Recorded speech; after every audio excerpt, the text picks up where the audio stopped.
sign, Aquarius, Gemini, and Libra. Kumusta po kayo guys?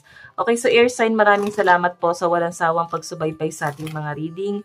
And sa mga nagtatanong po kung paano po magpa-private reading, ay iwan ko na lang po yung link sa atin pong description box below. Okay, so air sign, Aquarius, Gemini, and Libra. Ano po ang kanilang gabay? Gabay po ni air sign. So guys, meron po tayong the bear.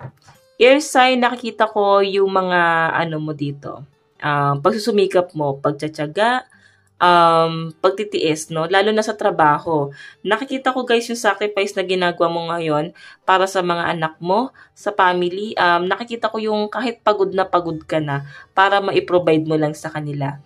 Para bang nandun ka sa point na gusto mong ma-feel na ina-appreciate nila yung mga ibinibigay nyo sa kanila, guys. Okay? Ayan. So, tingnan pa natin. Air sign.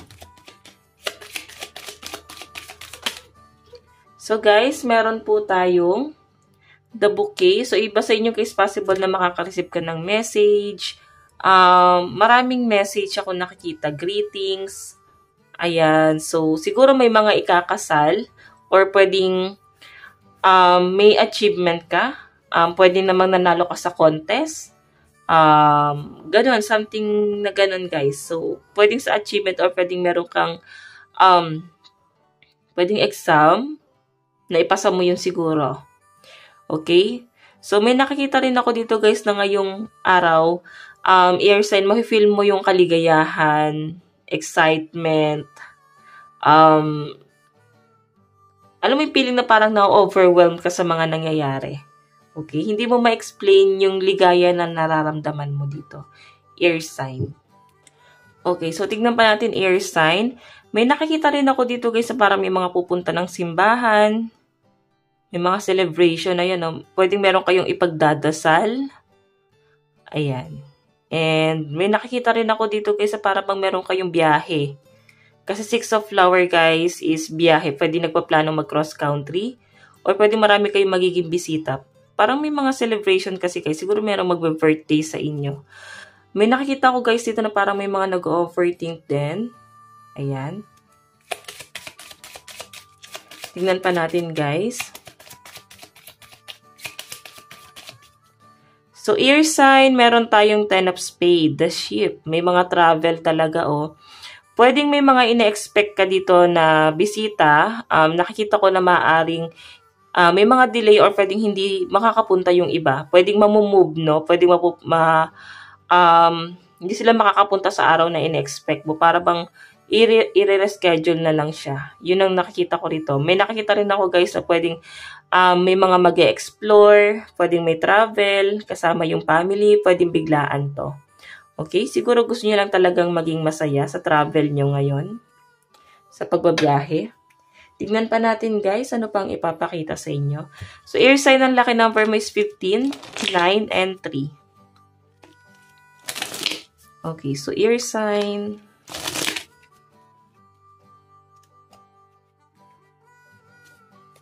Air sign. So guys, meron tayong what do you really want? So, alam mo, nakikita ko dito, air sign, may mga bagay ka na gusto pero hindi binibigay sa inyo. Pwedeng nararamdaman mo yan. Ibig sabihin lang nito guys, hindi binibigay yung mga bagay na gusto natin kasi hindi yun para sa atin. Ayan o. Tinatanong nga dito guys ni universe, kung ano ba talaga yung gusto mo. Okay?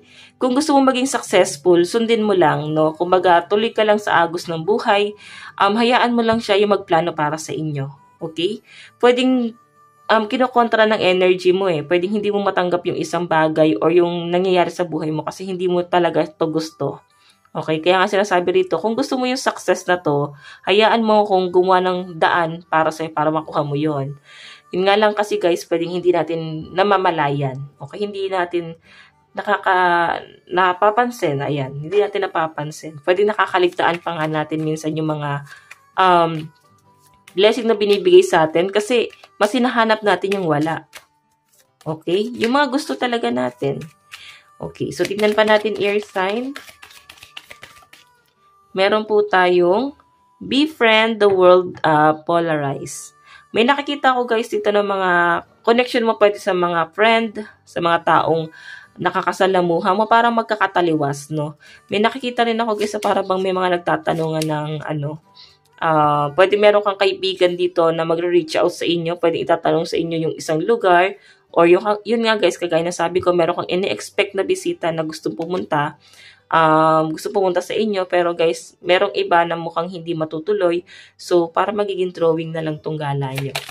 Okay, so tingnan pa natin. Air sign, meron tayong You the Muse. So, I think para kang nasa spotlight air sign, no? Para kang Queen of the Night. Ganyan. Kung sa lalaki, parang ano ba tawag dito? King of the Night. Okay? Parang nasa spotlight ka, maraming na-attract sa inyo, maraming nagagandahan sa inyo, guys. Ayan, yung nasa sense ko rito. So, tingnan pa natin, air sign. Pagdating sa inyong career and finances. Career and finances po ni air sign. So guys, meron po tayong love call and heartbroken. Yung iba sa inyo guys, may mga disappointment ka talaga na mararamdaman kasi yung ine-expect mo, hindi yun yung nakukuha mo. Pwedeng dinala ka dun sa lugar na ayaw mo pero mamahalin mo guys. Pwedeng ma-judge mo talaga sa una to. No? Kung ikaw ay nag-a-apply ng trabaho, kung nagpaplano ka ng mag-cross country, mag-apply sa ibang country, pwedeng mag-change ng trabaho, or pwedeng nafe-feel mo dito na para bang part-time job. So, nakikita ko matatanggap ka dun sa bagay na hindi mo pa gusto. Okay? Parang napasahan mo lang siya ng ng resume mo. Okay? Pero yung mga in-expect mo guys, pwedeng yung hindi mo nakuha. Okay? So, tingnan natin pagdating sa career mo. Meron tayong The Dragonfly, Be Light-Hearted, Finding Out Things Coming to Light, Adapt, Change, and Heal. Okay, so yun nga guys, sinasabi ng card. Talagang may changes talaga pagdating sa inyong career. Okay, pwedeng may mga takot. Pwedeng, gusto nyo naman to guys. Yun nga lang, pwedeng may mga takot kang nararamdaman. Sa pagsisimula mo din sa trabaho na to kasi hindi ka pa ready or pwedeng wala kang confident. Ginawa mo lang kasi wala kang choice, no? Kailangan mo na magtrabaho. And yung iba sa inyo guys, pwedeng may mga heartbroken ngayon na papasok sa trabaho, pwedeng dumadana sa matinding struggle, siguro dahil nga may family problem, or pwedeng may nakakadil ka sa trabaho na napaka-narcissistic at napakahirap po guys, pakisamahan. Okay? So, titignan pa natin guys, pagdating sa inyong love life. Pagdating sa inyong love life. Photograph. So, nakikita ko rito guys, mukhang may tumitingin ng picture mo. Okay. Talking. May pag-uusap sa inyo guys ng person mo. Ayan no. Ito guys ay pagbabago. Okay, yan yung nakikita ko rito. Okay, so ayusin lang natin guys yung card. So guys, nakikita ko, sa haba-haba ng prosesyon, parang sa kasalan din talaga ang bagsak. Parang ilang araw ko na guys nakikita to. Or pwedeng nagiging maganda yung pakiramdam mo kasi meron kang bagong nakikilala. Or pwedeng ikaw ay matagal nag-heal. Or pwedeng ikaw ngayon ay nasa healing process pa rin. Ang sinasabi rito guys, kailangan mo nang mag-explore. Kasi nandun ka na guys sa new beginning, no? Meron ng someone new na paparating sa inyo. Okay, meron ng isang tao dito na nakatingin sa'yo. Meron ng isang tao dito na nakikita niya na yung magiging future niya. Kasama ka. So, I think, ang tingin sa inyo ng taong to guys is forever na niya. Panghabang buhay na niya. Okay? So, tingnan natin guys ang inyong love advice. Meron po tayong worth waiting for, diba? Matagal na yung pag-aantay nitong taong to guys. Kung ito naman guys ay karelasyon nyo, meron lang siyang inaantay, or kung ito naman ay hindi mo karelasyon, inaantay ka niya. Pwedeng siya ay manliligaw mo. Ayan o, attracted talaga siya sa inyo. Okay, so tingnan natin ang inyong advice. Meron tayong keep your heart open. So, alam mo ngayon, ito yung magandang araw para isipin mo naman yung sarili mo. Okay, naikip mo naman yung sarili mong kapakanan. Tignan pa natin. Meron po tayong step into your power. So, sa nakikita ko dito guys, unti-unti ka nang babalik dun sa energy na nawala sa inyo. Sa lakas na feel mo dati na parang unti-unting nawala na sa inyo guys. Akala mo hindi na babalik sa inyo ganitong pakiramdam. Akala mo hindi mo na mararamdaman to. Pero mararamdaman at mararamdaman mo ulit. Pwedeng ito guys ay kung hindi ka na nakaka-feel ng love. Nakikita ko air sign, mapi-feel mo na yan. Okay, so guys, ito lang naman po ang inyong reading. Hanggang sa muli, God bless and love you all. Thank you!